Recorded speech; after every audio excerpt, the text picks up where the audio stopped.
السلام علیکم ورحمۃ اللہ وبرکاتہ۔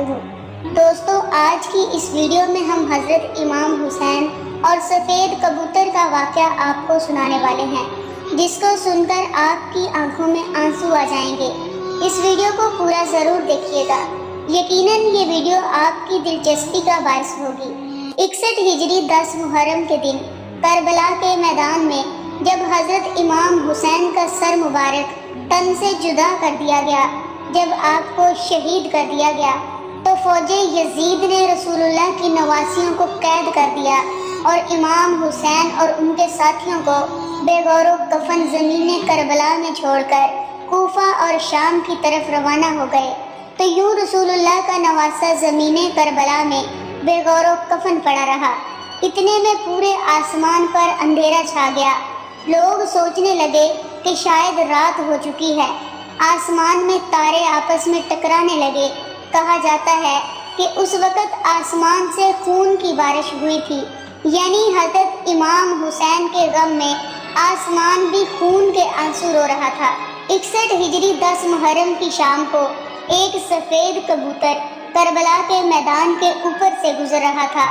اس نے دیکھا کہ کربلا کی تپتی ہوئی زمین پر نواسائے رسول صلی اللہ علیہ وآلہ وسلم کا جسم مبارک میدان میں تنہا بے غور و کفن پڑا ہے۔ وہ کبوتر چیختا ہوا آسمان سے اتر کر زمین پر آ گیا اور دوسرے پرندوں سے کہنے لگا، قیامت آ گئی، امام حسین کو قتل کر دیا گیا اور رسول اللہ صلی اللہ علیہ وآلہ وسلم کے خاندان کا خون کربلا کے میدان میں بکھرا پڑا ہے۔ یوں کبوتر مکہ میں آ کر پھرنے لگے اور امام حسین کے غم میں رونے لگے، اور اس سفید کبوتر نے اپنے آپ کو امام حسین کے خون سے تر کر لیا اور واپس اڑ گیا۔ پھر وہ کبوتر اڑتا ہوا مدینہ شریف جا پہنچا اور طواف کے انداز میں حضور اکرم صلی اللہ علیہ وآلہ وسلم کے روضے مبارک کے ارد گرد چکر کاٹنے لگا۔ اس کبوتر کے پروں سے خون کے قطرے ٹپک رہے تھے۔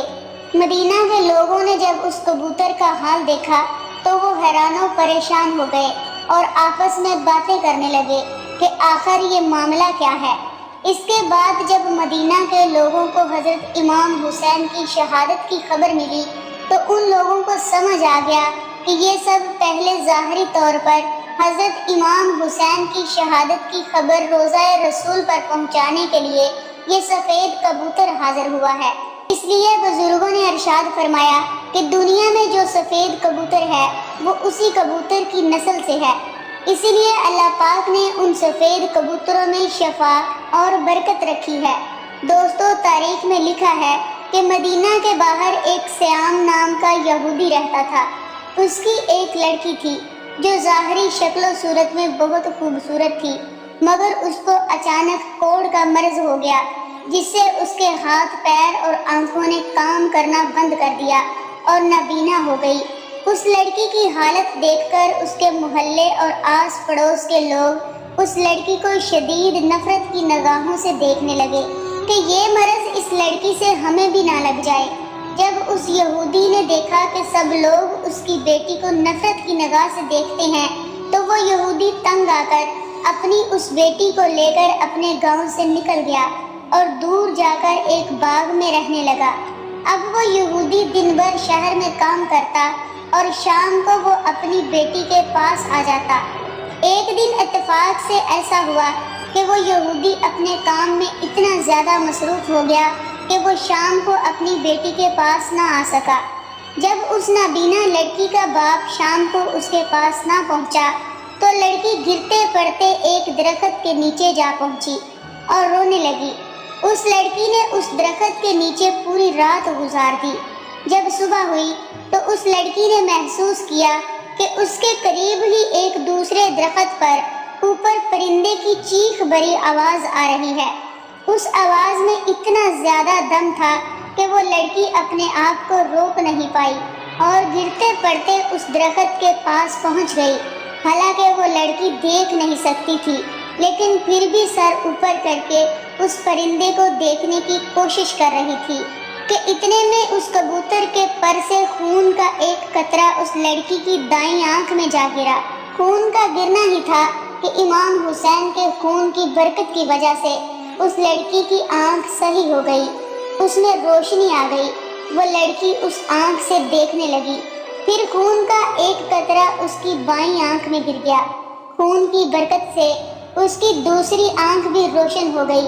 یہ دیکھ کر وہ لڑکی بہت حیران ہوئی اور اس درخت کے اوپر دیکھنے لگی۔ اس نے دیکھا کہ خون میں لتڑا ہوا ایک سفید کبوتر بیٹھا ہوا ہے۔ وہ لڑکی اس کبوتر کو دیکھ رہی تھی، اتنے میں خون کے کچھ اور قطرے اس کے جسم پر گر گئے۔ امام حسین کے خون کی برکت کی وجہ سے اس لڑکی کی تمام بیماریاں ختم ہو گئی۔ اب وہ لڑکی ایسے ہو گئی جیسے اسے کوئی مرض تھا ہی نہیں۔ اب وہ لڑکی خوشی خوشی اٹھی اور اپنے باپ کی تلاش میں نکل گئی۔ اتنے میں وہ یہودی سامنے آتا ہوا دکھائی دیا۔ وہ یہودی اس لڑکی کے پاس آ گیا، مگر وہ اپنی اس بیٹی کو پہچان نہ سکا۔ اس لڑکی کو اجنبی سمجھ کر پوچھنے لگا، اے لڑکی، تو کون ہے اور اس باغ میں کیا کر رہی ہے؟ میں اپنی بیٹی کو باغ میں چھوڑ کر گیا تھا، کیا تجھے اس کا کوئی حال معلوم ہے؟ میری بیٹی کہاں گئی ہے؟ کیونکہ اس باغ میں جس جگہ پر میں اسے چھوڑ کر گیا تھا وہاں پر وہ موجود نہیں ہے۔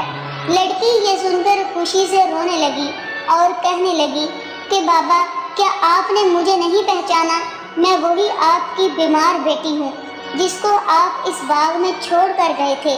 یہودی یہ سن کر بہت حیران ہوا اور اس کو اس بات کی اتنی زیادہ خوشی ہوئی کہ اس کی آنکھوں سے خوشی کے آنسو ٹپکنے لگے۔ اور یہودی باپ نے اپنی بیٹی سے کہا کہ تمہاری یہ بیماری کیسے ٹھیک ہو گئی؟ تمہیں دکھنا کیسے شروع ہو گیا؟